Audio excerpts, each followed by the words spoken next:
I'm Gwen, 35, and a single mom to my beautiful 11-year-old daughter Lily. For years I watched her grow her stunning auburn hair down to her waist.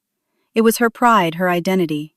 Despite my strained relationship with my family, especially my sister Amanda, I thought we could attend my niece Zoe's birthday party without drama. I never imagined they would hold my daughter down and chop off her hair just so Zoe could shine. If you're watching this from a place where you've had to stand up to your family for your child, drop a heart in the comments and subscribe to join our healing journey together. Growing up in our suburban Chicago home, there was always an unspoken hierarchy in our family. My parents, Richard and Diane Thompson, made it clear through their actions that my sister Amanda was the golden child. 3 years older than me, Amanda received the best of everything: the newest clothes, the largest bedroom, and most importantly, our parents' unwavering approval. While Amanda's dance recitals warranted professional photography and bouquets, my art show ribbons barely earned a place on the refrigerator door. Amanda needs more support, my mother would explain whenever I questioned the imbalance. She's sensitive and needs extra encouragement to shine. This dynamic created a pattern I wouldn't recognize until adulthood. Amanda was taught to expect the spotlight, and I was taught to step aside. The jealousy issues between us weren't subtle. When I earned a partial scholarship to college, Amanda suddenly announced her engagement, effectively turning the family's attention back to her. When I landed my first graphic design job at a respected agency, Amanda called in tears because her husband hadn't properly celebrated their anniversary. The pattern was exhausting, but predictable. Then came my marriage to Daniel at 23, which lasted only until Lily turned 3. The divorce wasn't bitter so much, as it was a mutual acknowledgement that we'd grown in different directions. Daniel relocated to Seattle for work but remained a consistent if distant father through video calls and summer visits. This left me raising Lily primarily on my own in our small 2-bedroom apartment just outside of Milwaukee. Lily grew into an extraordinary child. Despite the challenges of a split family, she developed a bright, confident personality. Her teachers consistently commented on her artistic abilities and her kindness toward other children. She inherited my creativity but possessed a natural social ease I'd always lacked. By age 11, she'd become my greatest pride, and in many ways my closest friend. Her hair became something special between us. From the time she was little, I would brush and braid her auburn waves each night, a ritual that evolved into our daily debriefing session. As she grew older, she decided to grow it longer, patiently enduring the awkward stages until it cascaded down to her waist in thick, shining waves. That hair became part of her identity, something she carefully washed, conditioned, and styled herself as she grew more independent. Mom Ariel might have given up her voice for legs, but I would never trade my hair for anything. She'd joke, referencing her favorite childhood movie. I would smile, not realizing how prophetic those words would become. In recent years, I'd made attempts to improve my relationship with my parents and Amanda. After my father's minor heart scare 2 years ago, I made more effort to visit, to call, to include them in our lives. Things seemed to be warming. My mother would occasionally call just to chat, and my father had even attended one of Lily's school concerts last spring. I allowed myself to believe that time had healed old wounds, that we could finally be the family I'd always wanted. Amanda had also changed, or so I thought. After years of what seemed like competition, she began inviting us to family gatherings, making what seemed like genuine efforts to connect. Her daughter Zoe was exactly Lily's age, just 2 months apart, which I hoped would give the girls a chance to develop a cousin relationship they'd lacked in their early years. Zoe had always been raised to be the center of attention. She was dressed in boutique clothes, enrolled in numerous activities, and praised excessively for ordinary achievements. When the girls were together, I noticed a competitive edge to Zoe's interactions with Lily. If Lily mentioned enjoying a book, Zoe would immediately claim to have read a more advanced one. If Lily shared her artwork, Zoe would quickly retrieve her own to display.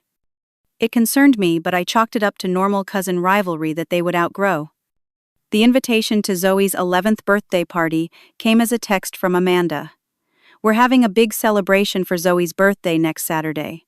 Nothing fancy, just family and a few of her friends. Lily should come too. The girls should spend more time together." When I told Lily about the invitation, her face lit up.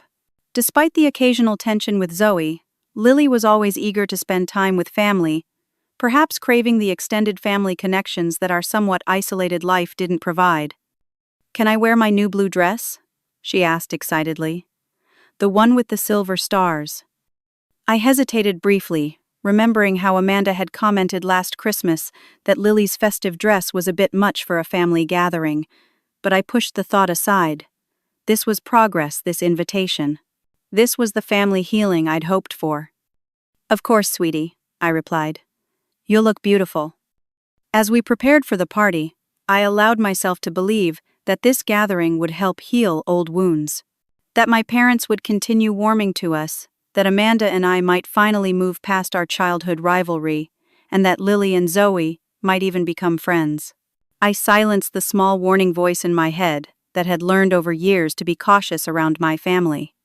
Instead, I embraced hope, not realizing that this decision would lead to one of the most traumatic days of our lives. When we pulled up to Amanda's two-story colonial home in the upscale Lakeview neighborhood, the front yard was already decorated with pink and purple balloons tied to the white picket fence. Amanda had always managed to create the picture-perfect life, at least on the surface. Her husband Thomas was a successful investment banker who worked long hours but provided the kind of financial stability that allowed Amanda to be a full-time mother and enthusiastic party planner. "Wow, Aunt Amanda really went all out," Lily remarked as we walked up the stone path. She clutched her carefully wrapped present, a handmade jewelry box she had painted herself with a store-bought bracelet tucked inside. The front door swung open before we could ring the bell. Amanda stood there in a designer dress, her highlighted blonde hair perfectly styled. "You made it," she exclaimed, hugging me briefly before turning to Lily. "And look at you, Lily, growing up so fast." I noticed her eyes lingering on Lily's hair, which I had helped style into a half-up braided crown that morning, with the rest flowing loose down her back. Something flashed across Amanda's face, but it disappeared so quickly, I convinced myself I'd imagined it. The interior of the house had been transformed into what could only be described as a princess paradise. Streamers hung from every doorway, a professional-looking balloon arch stood in the living room, and a table piled high with elaborately wrapped gifts dominated one corner. In the dining room, a three-tiered birthday cake sat as the centerpiece of a table, laden with color-coordinated snacks and drinks. "This looks amazing, Amanda," I said sincerely. "Zoe must be thrilled." "Well, you only turn 11 once," she replied with a smile that didn't quite reach her eyes. "Zoe's in the backyard with the other kids. Lily can head out there too." As Lily made her way to the back door, my parents entered from the kitchen. My mother immediately embraced me, the scent of her familiar perfume bringing back a flood of childhood memories.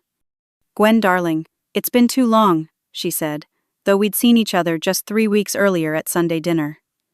My father gave me a quick side hug, his standard greeting. "Where's our beautiful granddaughter?" my mother asked, looking around. "She just went to the backyard to find Zoe," I explained. "Oh, she's grown so much," my mother commented. "That hair of hers is getting so long.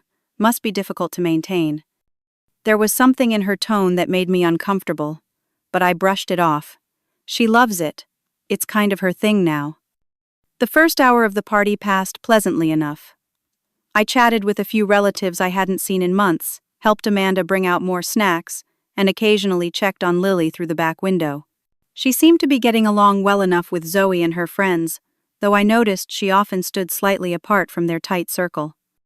As more guests arrived, I couldn't help but notice the attention Lily received when she came inside for a drink.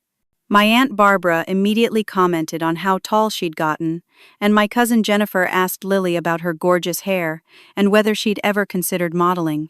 Lily, always polite, thanked them for the compliments but quickly changed the subject to ask about Jennifer's new puppy she'd seen on social media.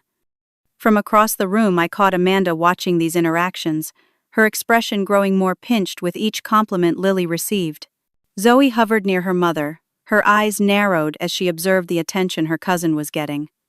"Your daughter certainly knows how to make an impression," Amanda said, when she approached me later, her voice light.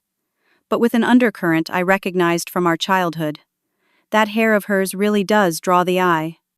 "She's just being herself," I responded carefully, feeling the old familiar tension rising. "She's not trying to stand out." Amanda laughed softly. Of course not. But you know how these family gatherings are. It should really be Zoe's special day to shine. Before I could respond, I overheard Zoe speaking loudly to her friends near the gift table. My cousin thinks she's so pretty with her princess hair. It's not even that special. My mom says she probably doesn't even wash it properly. I glanced at Amanda, expecting her to correct her daughter's rudeness, but she was already walking away toward my parents, who were huddled near the kitchen doorway. As I watched the three of them engaged in what appeared to be an intense conversation with occasional glances in Lily's direction, the knot in my stomach tightened.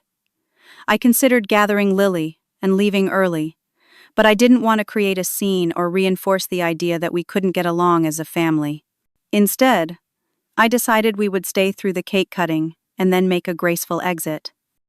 "Everything okay?" I asked casually, as I joined my parents near the kitchen. "Oh, perfectly fine," my mother replied, her smile too bright. "We were just discussing when to bring out the cake. Zoe's getting impatient to open her presents." My father clapped a hand on my shoulder. "Your Lily's turning into quite the young lady. Getting a lot of attention today." The way he said it made it sound like an accusation, rather than a compliment. "She's just being polite to everyone," I defended, feeling the old familiar role settling over me like a too heavy coat. "She's not trying to take attention from Zoe."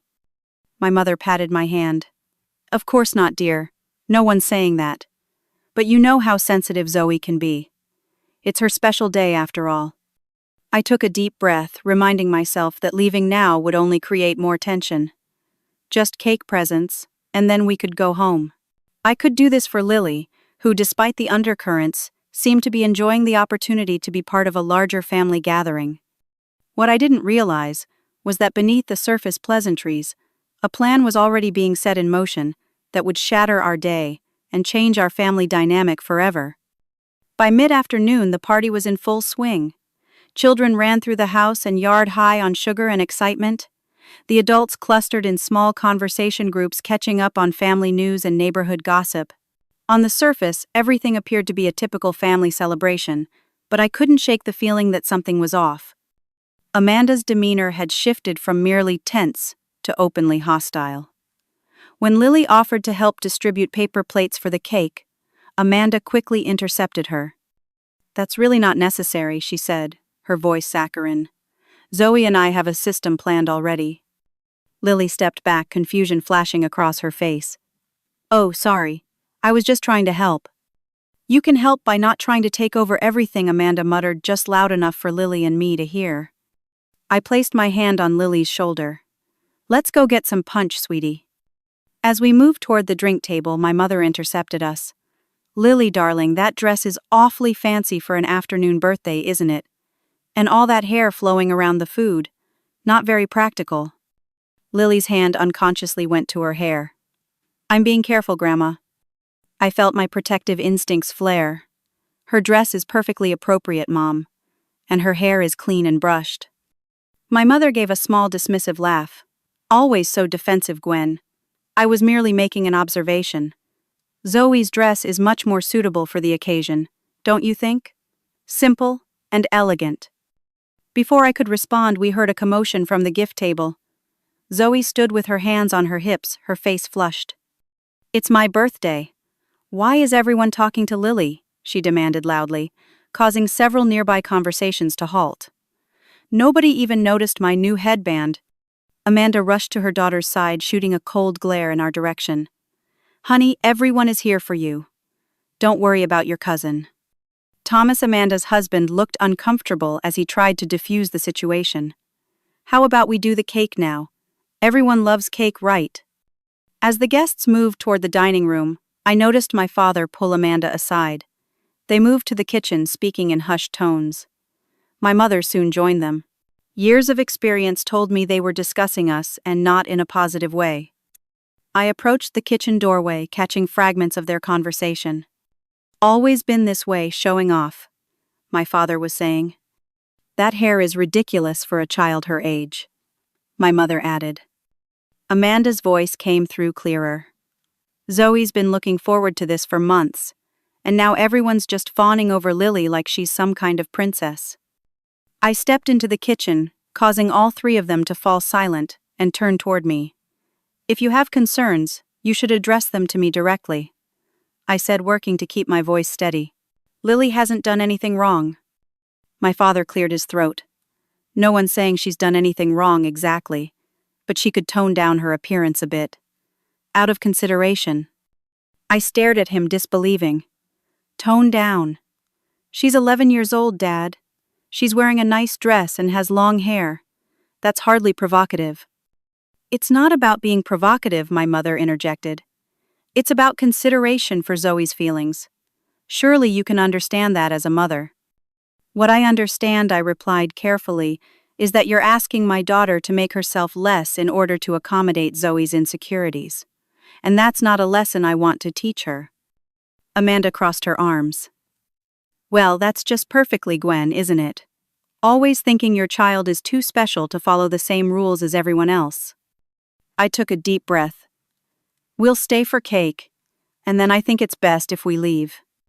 "Always running away when things get uncomfortable," my father muttered. I left the kitchen, my heart pounding. Lily was standing near the cake table looking uncomfortable as Zoe and her friends whispered and giggled while looking in her direction. I wanted to grab her and leave immediately, but I knew that would only make things more awkward for her. We would get through the cake, make our excuses, and never put ourselves in this position again. For a brief moment things seemed to calm down. The candles were lit, everyone sang happy birthday, and Zoe blew them out to enthusiastic applause. As Thomas began cutting the cake, Amanda sidled up next to Lily. "Lily, would you mind helping me with something upstairs? I've got a surprise for Zoe that needs setting up." Lily looked at me questioningly. I hesitated, alarm bells ringing in my head. "I can help," I offered instead. "Oh, it's nothing you need to worry about," Amanda insisted. "Besides, your Aunt Barbara was just saying she hasn't had a chance to catch up with you yet. She's waiting in the living room." Before I could object further, my mother appeared at my elbow. "Yes, Barbara specifically asked for you, Gwen. She wants to hear all about your new graphic design clients." I looked at Lily, who gave me a small smile. "It's okay, Mom. I don't mind helping." Against my better judgment, I relented. "Okay, but come right back down after." As Lily followed Amanda upstairs, my mother steered me toward the living room where Barbara was indeed waiting. She launched into a detailed discussion about her son's college applications, effectively trapping me in conversation. In the back of my mind, a worry nagged, but I pushed it away. Surely even Amanda wouldn't do anything inappropriate at her own daughter's birthday party. How wrong I was. 10 minutes into my conversation with Barbara, I realized Lily had been gone too long. Amanda had returned to the party several minutes ago, but there was no sign of my daughter. When I politely excused myself and asked Amanda where Lily was, she gave a vague wave toward the stairs. "Still setting up, I think. You know how meticulous she is." Something in her tone set off warning signals. I immediately headed for the stairs, a sense of urgency building with each step. As I reached the second floor, landing, a high-pitched scream cut through the buzz of party noise below. My blood turned to ice. I knew that voice. "Lily!" I ran toward the sound, which seemed to be coming from the guest bathroom at the end of the hall. The door was partially open, and what I saw when I pushed it fully open will forever be burned into my memory. Lily was seated on a bathroom stool, her face streaked with tears, eyes wide with terror. My father stood behind her, his large hands gripping her shoulders to hold her in place. My mother was on one side restraining Lily's arm. And there was Amanda standing in front of my daughter with kitchen scissors in her hand and a disturbing look of satisfaction on her face. On the floor around them lay long strands of auburn hair, my daughter's pride and joy. Lily's once waist-length hair now hung in jagged, uneven chunks around her shoulders. Some areas were cut almost to her scalp, while others hung at awkward angles. Amanda was still cutting, taking another section between her fingers. "What are you doing?" I screamed, shock temporarily freezing me in the doorway. Amanda turned to me calmly, as if what she was doing was perfectly normal. Just fixing things. Her hair was too distracting. "Hold still," my father barked at Lily, who was struggling harder at the sight of me. "Mom," Lily sobbed, reaching for me. They said you told them it was okay. They held me down. I lunged forward, but my mother stepped between us. Don't make a scene, Gwen. We're just evening things out so Zoe can shine on her day. It's just hair. It'll grow back. From the hallway, I glimpsed Zoe watching with undisguised satisfaction, a small smile playing on her lips. In that moment, something inside me broke and reformed. The years of appeasing my family, of making myself smaller to keep the peace, of allowing their toxic behavior, because they meant well, all fell away. In their place rose a fury I had never experienced before, a mama bear rage that cleared my head and steadied my hands. Get away from my daughter. Now. My voice was low, dangerous, and entirely unfamiliar to my own ears. When they hesitated, I physically pushed past my mother, shoved my father's hands off Lily's shoulders, and placed myself between Amanda and my child. The scissors came uncomfortably close to my face as Amanda stumbled back. Have you lost your minds? I hissed, helping Lily up from the stool. Her body was shaking uncontrollably against mine. You held down a child and assaulted her. My child. Assault is a bit dramatic, my father scoffed. We were helping. That hair was ridiculous and she was showing off. She needed to be taken down a peg, Amanda added. Zoe was upset that no one was paying attention to her. We fixed the problem. Lily was getting too much attention, my mother explained, as if that justified everything. It's just hair, Gwen. Don't overreact. I looked at my family, truly seeing them perhaps for the first time. This isn't normal. This isn't love. This is assault, and I will never ever let you near my daughter again. I turned to Lily, whose tear-streaked face was a mixture of shock, humiliation, and relief at my arrival. I gently brushed the cut hair from her shoulders, trying not to show the horror I felt at what they'd done. We're leaving now, baby. Get your things. As Lily gathered her belongings, I turned back to my family, who seemed genuinely confused by my reaction. If you ever come near my daughter again, I will not hesitate to call the police. This isn't over. Amanda rolled her eyes. Always so dramatic, Gwen. It's just hair. It wasn't yours to cut, I replied, my voice shaking with rage. And she said no. She fought you. And you held her down. 3 adults against a child. I guided Lily out of the bathroom past Zoe, who was still watching from the hallway, and down the stairs. The party guests stared as we made our way to the door, Lily's butchered hair and tear-stained face drawing shocked looks and whispers. What happened? Thomas asked, stepping in front of us at the door. Ask your wife, I replied coldly. Ask her why she thought it appropriate to assault my daughter. I didn't wait for a response. With my arm firmly around Lily's shoulders, we walked out the door, leaving behind not just the party but what I now realized had been an illusion of family that I had desperately wanted to believe in. The drive home was filled with Lily's heartbreaking sobs. I kept one hand on the steering wheel and reached across with the other to hold her trembling fingers, murmuring reassurances that did little to penetrate her distress. Every red light was torture, forcing me to sit helplessly, while my daughter's world collapsed around her. Why did they do that, Mom? She kept asking between sobs. Why did they hurt me? I had no adequate answer. How could I explain generations of dysfunction, jealousy, and control to a child who had done nothing wrong except exist beautifully? They were wrong, Lily, I repeated. So wrong. What they did was not your fault. Not at all. When we finally reached our apartment, Lily's tears had subsided into a hollow, shocked silence that worried me even more than her crying. I guided her inside and gently sat her down in the bathroom to assess the damage to her hair. Under the bright bathroom lights, the reality was even worse than it had appeared in the dim guest bathroom at Amanda's house. Her hair had been hacked unevenly, with some sections cut within inches of her scalp, while others hung at chin or shoulder length. The careful braided crown I had helped her create that morning was completely gone, leaving behind only ragged evidence of Amanda's jealousy-fueled cruelty. Lily stared at her reflection, her hand slowly rising to touch the jagged ends. They ruined it, she whispered. They ruined my hair.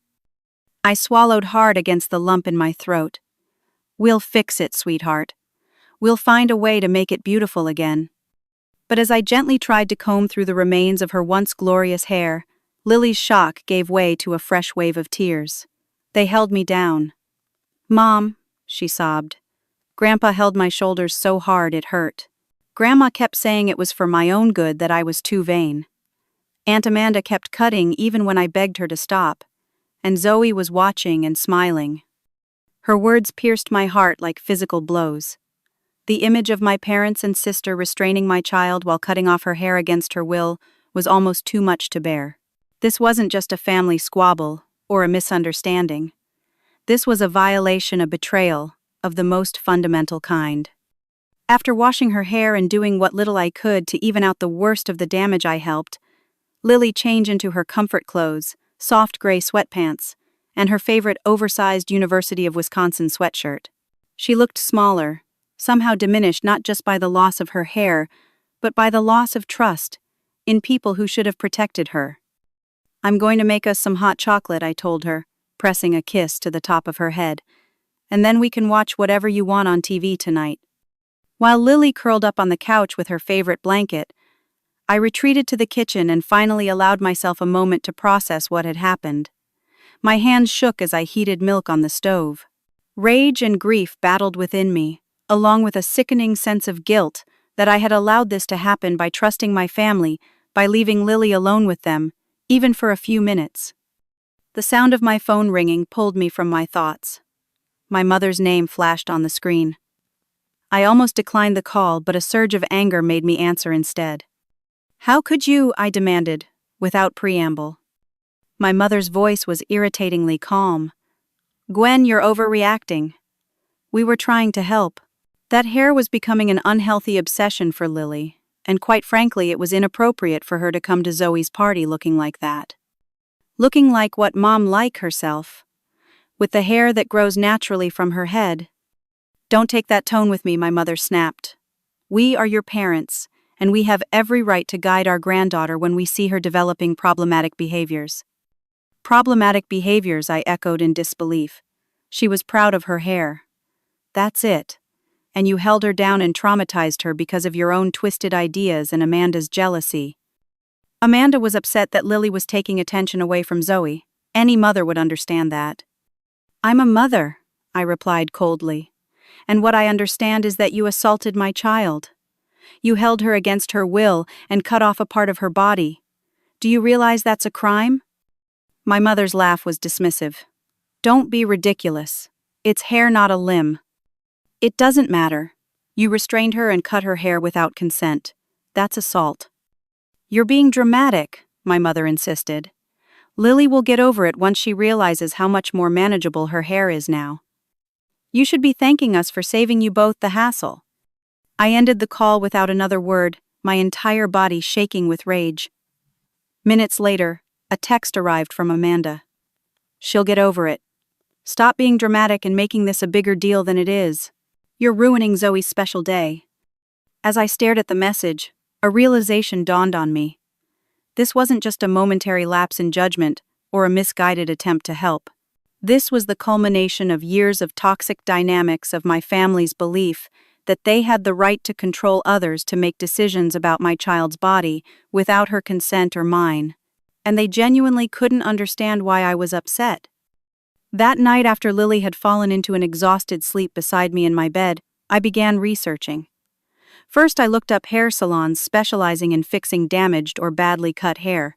Then, almost as an afterthought, I typed, "Is cutting someone's hair against their will assault?" What I discovered shocked me. According to multiple legal resources, cutting someone's hair without consent could indeed constitute assault or battery in many jurisdictions. When the victim was a minor and force was used, the legal implications were even more serious. I called my friend Rachel, who worked as a paralegal at a law firm specializing in family cases. Despite the late hour, she listened patiently as I recounted the day's events. "Gwen," she said, "when I finished, what they did was not okay on any level. Not morally, not legally. If what you're describing is accurate, with 3 adults physically restraining a minor to cut her hair against her will, that's assault. You would be well within your rights to file a police report." "A police report?" I repeated the words, feeling strange in my mouth. Against my own parents. My sister. The question you need to ask yourself, Rachel replied gently, is what message you want to send to Lily about bodily autonomy and consequences. What happened today will stay with her forever. How you respond to it will too. After we hung up, I sat in the dark beside my sleeping daughter, watching the gentle rise and fall of her chest. The decision facing me was agonizing. Filing a police report against my own family felt extreme, like crossing a line from which there was no return. But the alternative, allowing them to believe their actions were acceptable, teaching Lily that people could violate her boundaries without consequences, was unthinkable. I took photos of Lily's hair from multiple angles documenting the damage. I saved the texts from Amanda and made notes about my conversation with my mother. Then I set my alarm for early the next morning. We would visit the police station first thing. My family needed to understand that their actions had real consequences, and Lily needed to see that I would protect her no matter what. As I finally drifted toward sleep, I made a promise to my daughter and to myself. This would be the last time my family hurt either of us. The next morning, Lily was quiet as I helped her get ready. She avoided looking in the mirror, keeping her eyes downcast as I did my best to arrange her remaining hair in a style that minimized the obvious damage.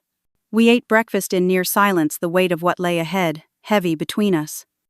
"Do we really have to go to the police?" she finally asked, pushing her cereal around in the bowl. "What if they get mad at us?" I reached across the table and took her hand. "What your grandparents and Aunt Amanda did was wrong, Lily. Really wrong. And yes, they might get angry, but that's because they don't want to face consequences for their actions. But this is important not just for us, but for them too. They need to understand that they can't treat people this way." She nodded slowly, her eyes still downcast. "Will they go to jail?" The question caught me off guard.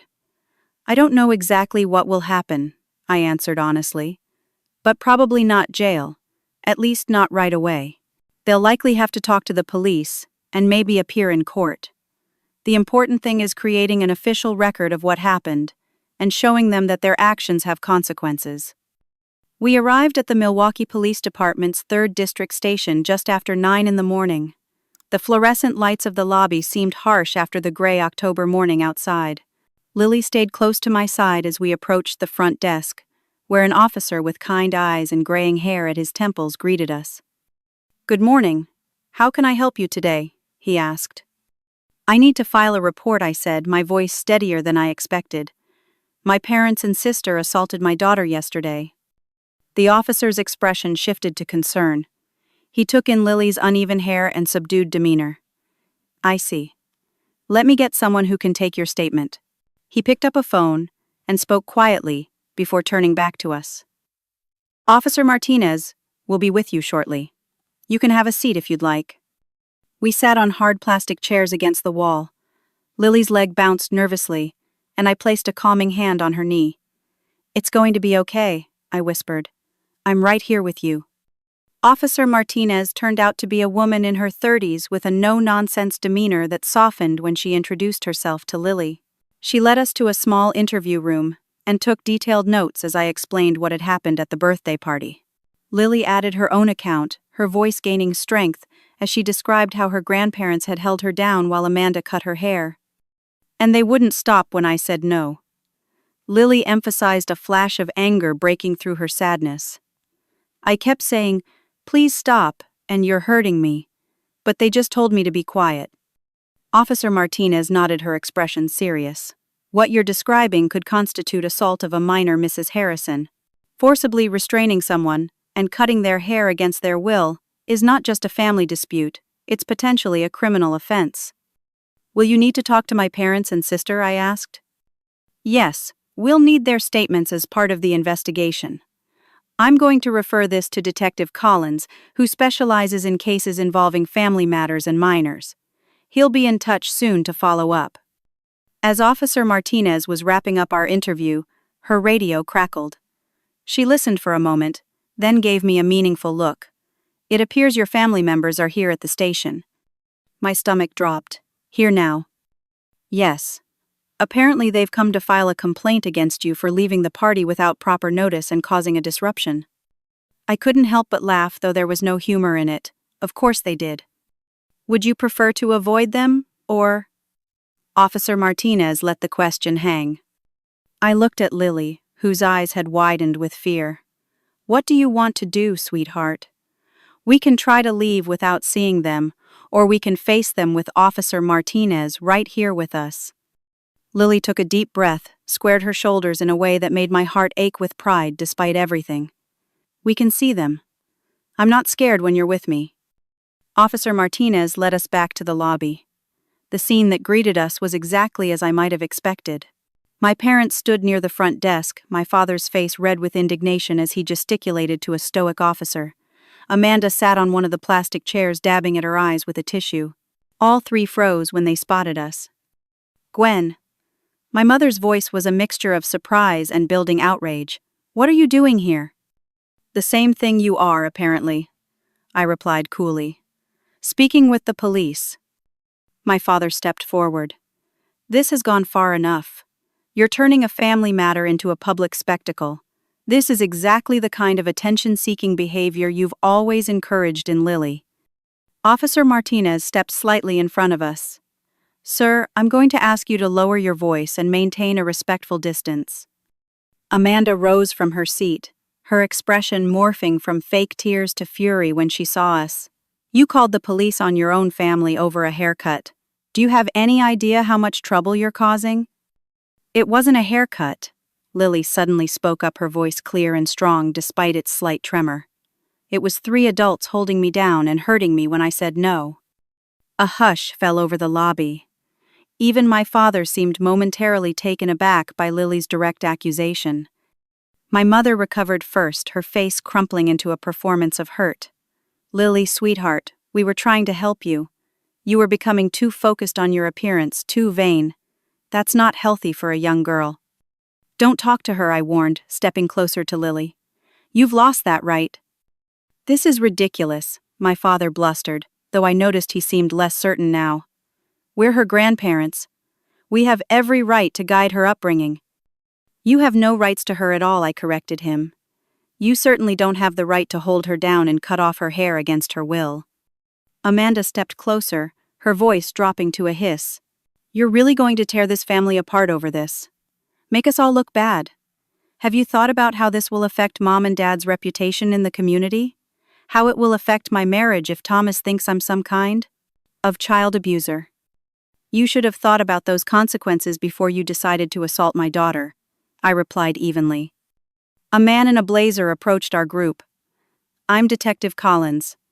Officer Martinez filled me in on the situation. Why don't we continue this discussion in separate rooms? My father's face had turned an alarming shade of red. This is outrageous. We are upstanding members of this community. We don't need to be separated like common criminals. Detective Collins remained unruffled. Sir, standard procedure in cases with multiple parties is to take statements separately to ensure accuracy. Now, if you and your wife could follow Officer Bennett to room 1 and Miss Place, Thompson to room 2, we can get this process moving efficiently. My mother clutched my father's arm, her confident demeanor faltering as the reality of the situation sank in. Richard, they're treating us like we did something wrong. Because you did, Lily said quietly but with unmistakable conviction. As my parents were led away, my mother suddenly stumbled, her hand flying to her chest in a dramatic gesture. I feel faint, she announced loudly. The stress of this unfounded accusation is affecting my heart condition. Detective Collins signaled for assistance but seemed unimpressed by the display. We have medical personnel on staff who can check you out, ma'am. Amanda shot me a venomous glare as she was escorted to a separate room. I hope you're happy now. Mom could have a heart attack because of your dramatics. Once they were gone, Detective Collins turned to us. Mrs. Harrison, I'd like to discuss filing for a temporary restraining order on behalf of your daughter. Based on what Officer Martinez has told me and what I've just witnessed, I believe it would be in Lily's best interest. I looked down at Lily, who had moved closer to me during the confrontation. Despite everything, there was a new light in her eyes. a hint of the confident girl who had been temporarily dimmed by yesterday's trauma. "Mom did what she said she would," she whispered to me. "You protected me." In that moment, the weight of my decision lifted. Despite the drama, despite my mother's manipulative health scare, and my father's blustering threats despite Amanda's attempts to make me feel guilty, I knew I had done exactly the right thing. For the first time in my life, I had stood firm against my family's toxic behavior, not for myself but for my daughter. "Yes," I told Detective Collins. "We'd like to proceed with the restraining order, and whatever else is necessary to ensure that my daughter is protected." As we settled in to continue the process, I caught a glimpse of Lily's profile. Her chin lifted slightly in a posture of newfound strength. Her hair might have been taken from her against her will, but in its place, something powerful was growing. The knowledge that her voice mattered, that her boundaries deserved respect, and that her mother would move heaven and earth to protect her right to both. The weeks following that confrontation at the police station unfolded in a blur of legal proceedings, emotional processing, and small steps toward healing. The immediate legal consequences for my family came swiftly. The district attorney decided to pursue charges of assault of a minor, with the option for my parents and sister to accept a plea deal involving mandatory counseling, community service, and a formal restraining order, keeping them away from Lily. 3 days after filing the police report, I took Lily to Transformations, an upscale salon that specialized in corrective haircuts. The stylist, a woman named Jasmine with bright blue streaks in her dark hair, greeted Lily with warmth and professionalism. "Let's see what we're working with," she said, gently examining Lily's butchered hair without judgment. "There's definitely a lot we can do here. I'm thinking a graduated bob might work beautifully with your face shape. What do you think?" Lily, who had barely looked in mirrors since the incident, gave a small shrug. "Can you make it not look so obvious that someone cut it to be mean?" Jasmine's eyes met mine briefly over Lily's head, sharing a moment of adult understanding about the cruelty that had brought them together. "Absolutely. When I'm done, people will think you chose this cut because it's stylish and perfect for you, which it will be." 2 hours later, Lily emerged from the salon chair with a chin-length bob layered perfectly to disguise the uneven sections and showcase her natural waves. For the first time since the birthday party, I saw a genuine smile break across her face as she examined her reflection. "It actually looks good," she said with surprise. "I mean, I still miss my long hair, but this doesn't look like someone attacked me with scissors." "It looks fantastic," I assured her. "Very sophisticated." Jasmine handed Lily a small bag with hair products. Special shampoo and conditioner to keep those waves defined, and a leave-in treatment to help your hair grow stronger. "And remember what I said about regular trims every 6 weeks. That will help it grow back healthier." As we walked to the car, Lily seemed lighter somehow. "How long do you think it will take to grow back to where it was?" she asked. "Hair grows about half an inch per month," I told her. "So it will take time, but we can document the journey if you want. Take pictures every month to see the progress." She nodded thoughtfully. "I think I'd like that. It would be like evidence that you can recover from bad things that happen to you."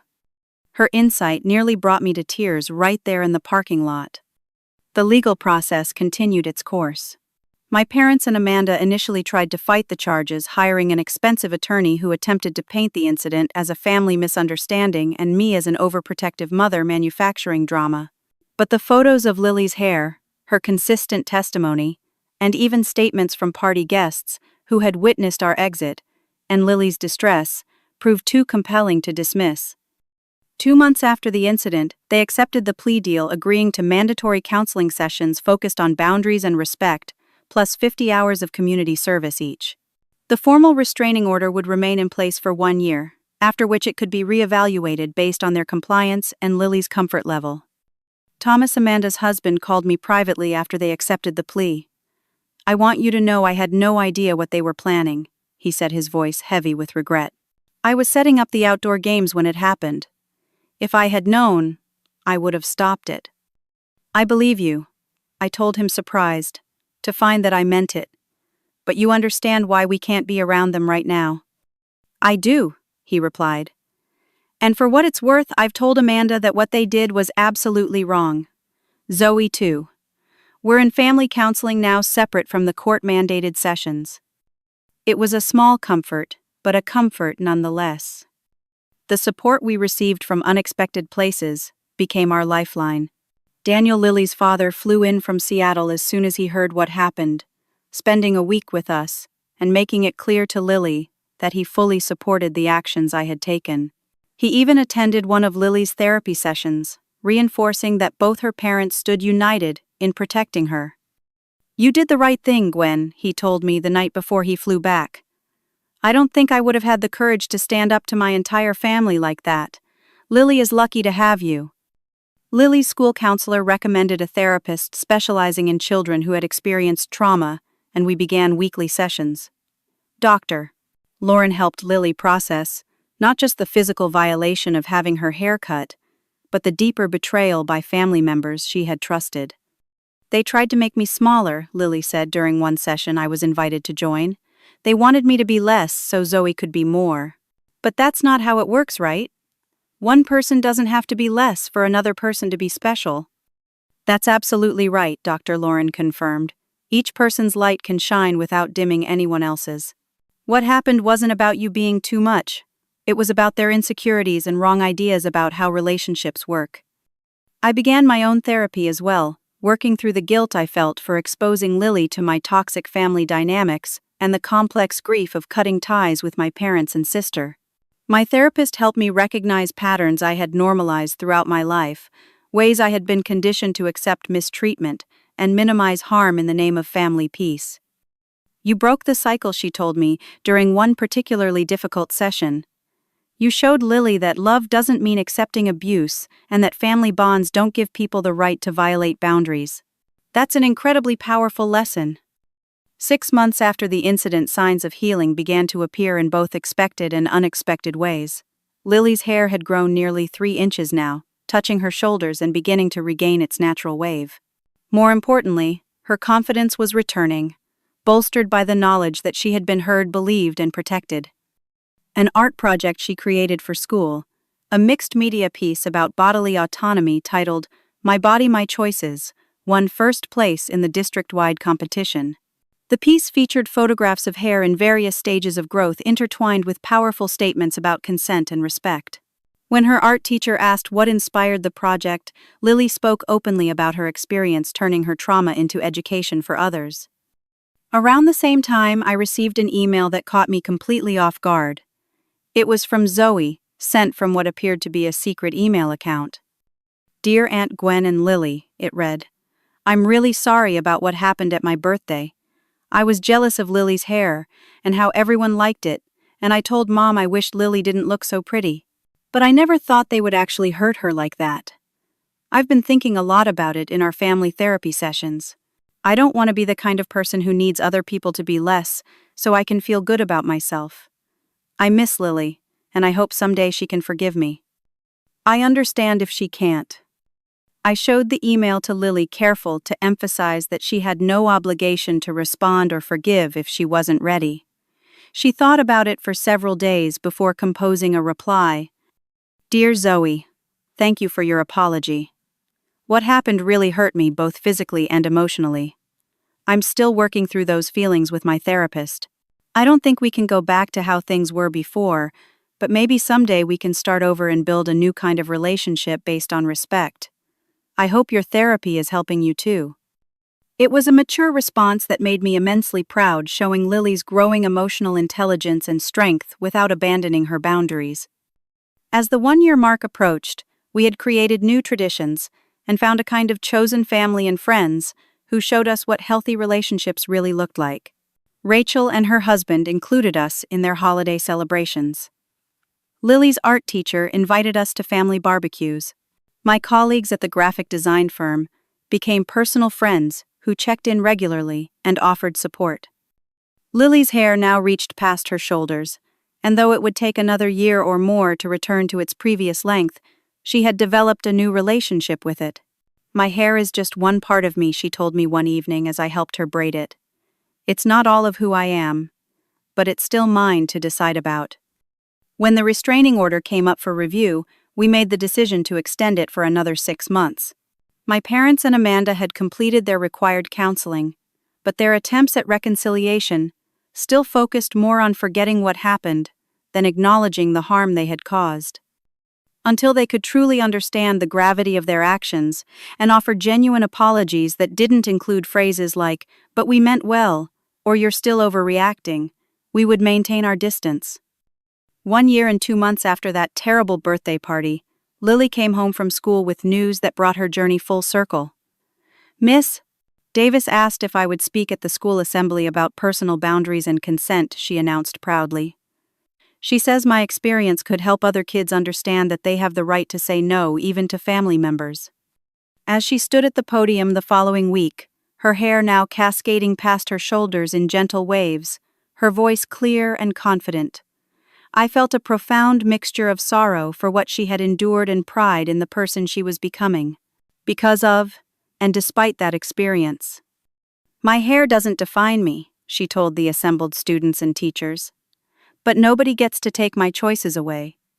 What I learned from what happened to me is that real love means respecting boundaries. It means listening when someone says no. And it means standing up for yourself and others when those boundaries are crossed." In that moment, watching my daughter transform her pain into purpose, I realized that the most important lesson I had taught her wasn't just about standing up against mistreatment. It was about the strength it takes to break unhealthy cycles, to refuse to accept toxic behavior as normal, and to build something new and better from the broken pieces of what came before. The journey of healing continues for us both. There are still difficult days moments when Lily catches a glimpse of her reflection and remembers the violation times when I question whether I could have prevented what happened. But those moments grow fewer as we move forward, strengthened by the knowledge that we faced a terrible thing together and emerged more resilient. Sometimes the bravest thing you can do is refuse to not make a scene. Sometimes making a scene, standing firm in your truth despite the pressure to stay silent, is exactly what justice and healing require. By teaching Lily this lesson, I finally learned it myself, breaking free from generations of silence and compliance that had allowed harm to continue unchecked. Have you ever had to stand up to family to protect someone you love? Did you struggle with the decision to create boundaries with toxic relatives? I'd love to hear your experiences in the comments below. And if this story resonated with you, please like, subscribe, and share it with someone who might need to hear that it's okay to prioritize protection over peacekeeping. Thank you for witnessing our journey, and remember, your boundaries deserve respect, and you deserve advocates who will defend them fiercely.